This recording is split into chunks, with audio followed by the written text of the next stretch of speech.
Good afternoon, John. I hope you're well. As you can see, we've made some progress on your car. The gearbox has been detached from the engine and is shuffled back so that we've got some space to work in the bell housing.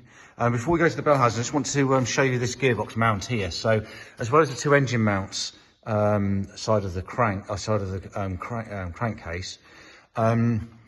we've got a mount here that hangs the gearbox on. So it's the drivetrain's only held in place with three places. This mount is severely perished and cracked there.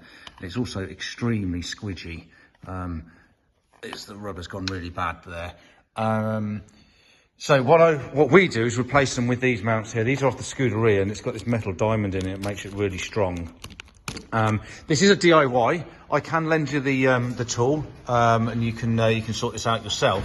However, you probably want to consider asking us to do it, simply because the labour for us to do it will depend how tight it is, between 30 minutes and an hour, because we've got access to the bush here. If you want to do it yourself, you've got to strip a load of stuff off to get the frame out, to get to that. So I'll leave that up to you. That's no bother for me either way, whether we do that. Right, moving forward into the bell housing, you can see we've actually got quite a significant leak going on in here. There are three areas that can leak engine oil from here. There's a gasket that goes around this plate, there's a seal here, and there's this little brass plug in here.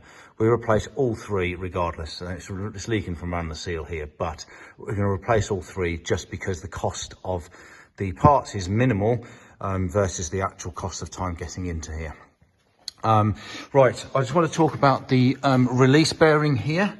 So this is the release bearing. It acts on the pressure plate. So if you had a manual car and you put your foot on the clutch, it would push this bearing forward.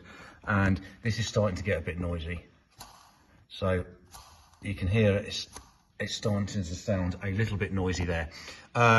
It's up to you whether you want to try and if you want to replace it now or wait until it starts to get super noisy. But that's where that is. I have got good news on the clutch, and I've got a bit of bad news as well. The good news is that it's actually been replaced in its life, and it's been replaced with the upgraded 6-bolt ring gear type. So the early cars, which your car is, would have been supplied with just 3 bolts holding the ring gear in place, but unfortunately it left them completely stressed with these big spans between the 2 bolts. So they used to crack and break, and then it used to smash everything to pieces in the bell housing. So you've got an upgraded 6-bolt ring gear. To do that, you need an upgraded clutch as well. So you've got 6-bolt clutch, which is good. So just flicking this over, you've got 1, 2, all the way out to 6 there. So that is good. What's not good is when somebody has replaced this clutch, they haven't replaced the flywheel. All they've done, you can see it here, they've just scuffed it up with a bit of scotch or something.